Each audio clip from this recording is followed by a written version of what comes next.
রাজনৈতিক দলগুলোর সঙ্গে প্রধান উপদেষ্টার তৃতীয় দফা সংলাপের বিষয়ে আরও জানব সহকর্মী আনোয়ার হোসেনের কাছ থেকে। তিনি আছেন এই মুহূর্তে রাষ্ট্রীয় অতিথি ভবন যমুনার সামনে। আনোয়ার, সংলাপের পর বিএনপি নেতারা কি জানিয়েছেন এবং কোন দলের সঙ্গে এই মুহূর্তে সংলাপ চলছে আমাদের জানাবেন।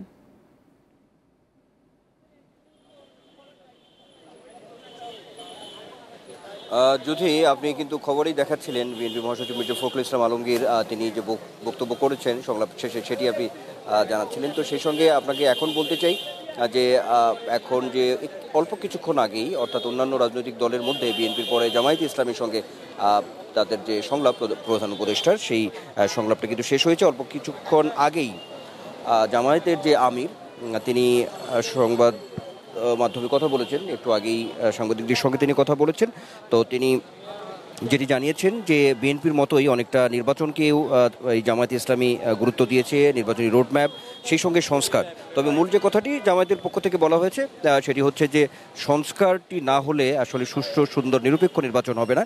তো সেই জায়গা থেকে তারা দুটি বিষয়কে সবচেয়ে বেশি গুরুত্ব দিয়েছে।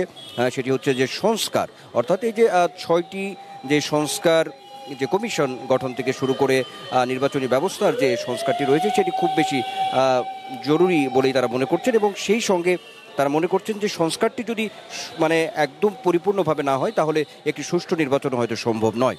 আর একই সঙ্গে জামায়াতে ইসলামের পক্ষ থেকে যেটি বলা হয়েছে আজকে এই সংলাপের পরে সংলাপ আরও হবে প্রধান উপদেষ্টার সঙ্গে, এমনটা জানিয়ে তারা খুব অতি সত্বর জাতির সামনে তাদের যে একটি প্রস্তাবনা আছে জামায়াতে ইসলামীর, তাদের দলের পক্ষ থেকে যে একটি প্রস্তাবনা, সেই প্রস্তাবনাটি তারা খুব শীঘ্রই জাতির সামনে উপস্থাপন করবেন।